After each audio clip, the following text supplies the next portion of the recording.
এখন ইন্সব্রুক সিটিতে একটা পাহাড়ের উপরে উঠেছি। এটার উপরেও অনেক বড় একটা পাহাড় আছে, যেখানে অনেক বরফ জমে আছে। তো পাহাড়ের উপর থেকে আমি আপনাদেরকে সিটিটার একটা ভিউ দেখাতে চাচ্ছি।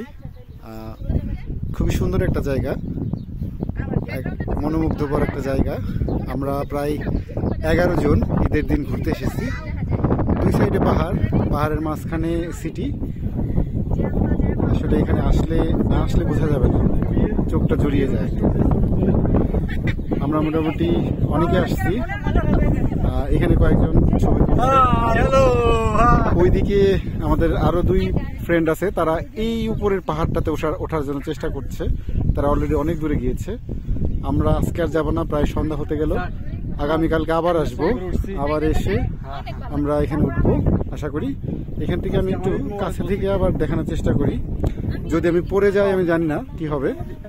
ভিউটা আপনারা একটু দেখেন, কত সুন্দর একটা ভিউ।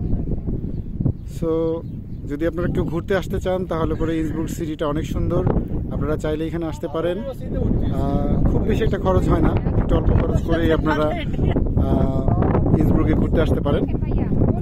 আমরা তো এসেছি এখানে পড়াশোনা করতে স্টুডেন্ট হিসাবে, বাট ভিউটা অনেক সুন্দর।